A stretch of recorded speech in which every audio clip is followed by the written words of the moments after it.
Hi everyone, it's Allison and I'm here to do your week ahead reading for the week of the 9th to the 16th of May.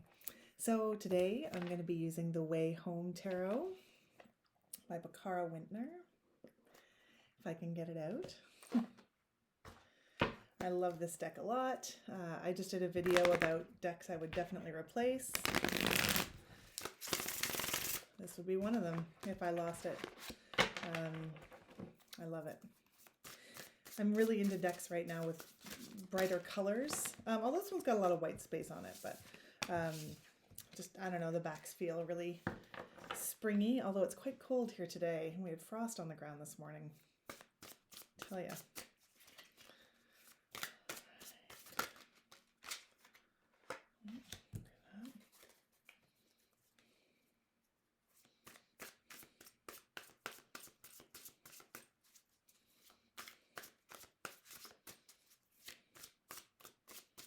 This deck is awesome. I highly recommend it.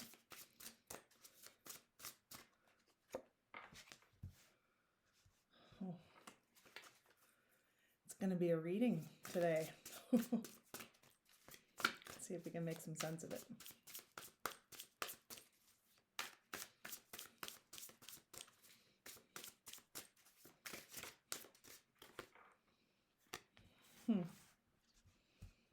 Okay.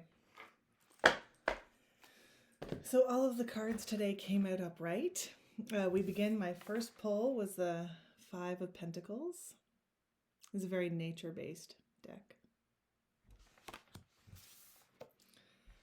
The Nine of Swords.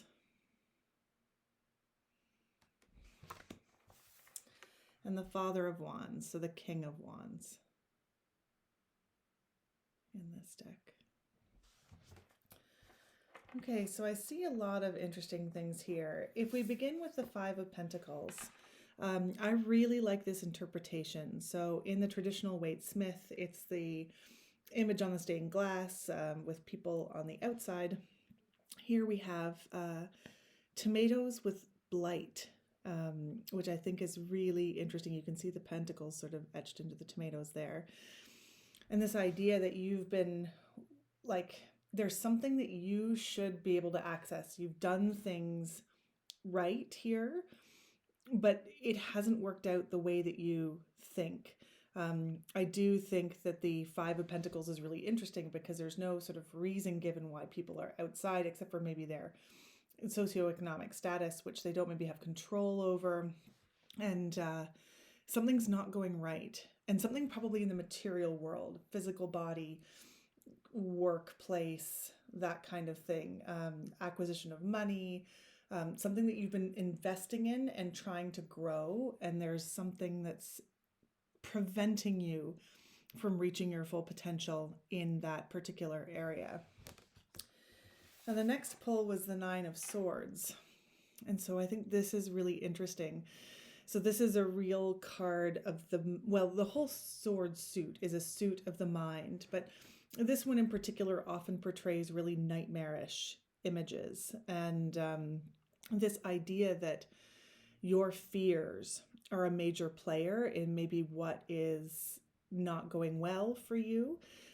Sometimes those fears are overblown, and I feel like in this case that's what's happening. That, like, if we're going to take this particular deck and the imagery from this deck, which I like to do and not just rely on my past knowledge of cards, but like this is polluting this on a very literal level.